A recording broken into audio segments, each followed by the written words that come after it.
बोलेंगे आपका बीजेपी पे कब से विश्वास करने लगे? बीजेपी पे काले नाग पे विश्वास किया जा सकता है, किंग कोबरा ब्लैक मामा पे विश्वास किया जा सकता है, भाजपा पे कभी विश्वास मत करिएगा। यस वो पूरे देश को बर्बाद करने पे लगे, आप बता रहे हैं बीच में न बोले, तो थोड़ा सा होशियार होकर इनसे डिबेट किया करिए। मुझे क्रेडिट नहीं चाहिए। तो ये तकलीफ है कि हम भारत की सरकार को कुछ न कहें। नहीं। दूध पीता हुआ मनोज भाई बच्चा है रुकिए रुकिए भारत की रुकिए सरकार। रुकिए।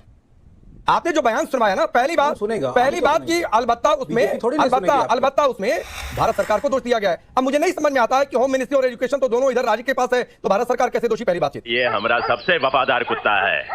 दूसरी बात जो हम कह रहे हैं कि नहीं बोला आपने, वो इस बात पर नहीं बोला कि लाठीचार्ज पर, आंसू गैस पर, कटीले तारों पर, इन पर नहीं बोला। इस पर बोलने की बात हो रही है। बोलिए, अपनी बात पूरी करिए। अब तू गया बेटा, अब तू गया, देख तेरी औकात मैं दिखाता हूँ तुझे। ऐसा मत करिए। हाँ। मैं बताऊं, मैं झारखंड के अलावा कुछ नहीं बोलूंगा। बोलिए। मैं झारखंड की सरकार से नाराज हूं। मगर क्यों? इसलिए नाराज हूं कि झारखंड की सरकार ने उसमें बीजेपी की कॉल पे धरना प्रदर्शन हुआ और बीजेपी के लोगों को कायदे से कूटा नहीं। छात्रों को किनारे करिए। जो बीजेपी के लोग आए थे उनकी कुटाई बहुत ढंग से होनी चाहिए। नहीं बेटा, ये ठीक नहीं है। क्योंकि दिल्ली में मारे गए लोगों का खून बहा सड़कों पे। वहां की हेमंत सरकार ये काम करने में असफल नहीं। सही पकड़े हैं। मैं खंडन करता हूं इस बात का, मैं विरोध दर्ज कराता हूं अपना।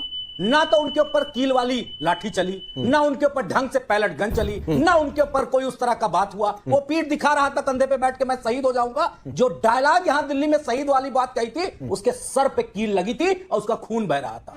ये क्या सुन रहा हूं मैं? है ऐसी, किसी का एक बूंद खून नहीं बहा। भाजपाइयों का लाल कर देना था पूरी तरीके से। म्यूजिक